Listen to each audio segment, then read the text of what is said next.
শান্ত হ্রদ, সবুজ বন আর মাঝে মধ্যে একটুখানি বৃষ্টি। ফিনল্যান্ডে গ্রীষ্মকালের এমন দৃশ্য খুবই স্বাভাবিক।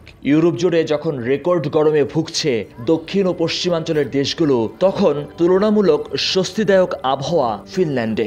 যদিও জলবায়ু পরিবর্তনের ফলে উষ্ণতা বেড়েছে কিছুটা। রাজধানী হেলসিঙ্কিতে গড়ে 15 থেকে 25 ডিগ্রি সেলসিয়াসের মধ্যে থাকছে তাপমাত্রা। দেশের উত্তরাঞ্চল অর্থাৎ লাপল্যান্ডে আরও কিছুটা কম।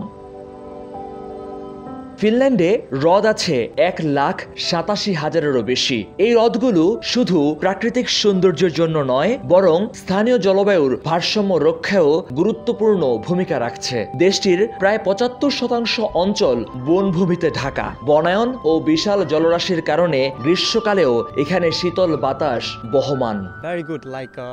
ভালো আবহাওয়া থাকায় এই সময়টা বাসার বাইরে থাকতেই বেশি পছন্দ করি। ফিনল্যান্ডে বড় ধরনের হিট ওয়েভ খুব কমই দেখা যায়। উত্তরে অবস্থান, হ্রদ ও বনাঞ্চল মিলে তাপমাত্রা অনেকটা নিয়ন্ত্রিত থাকে।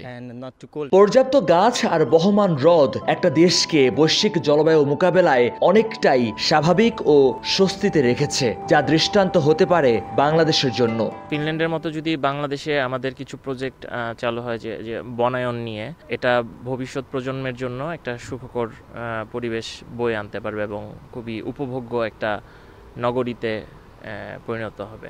অনেকেই মনে করেন ফিনল্যান্ডের গ্রীষ্মকাল বসন্তেরই এক রূপান্তর।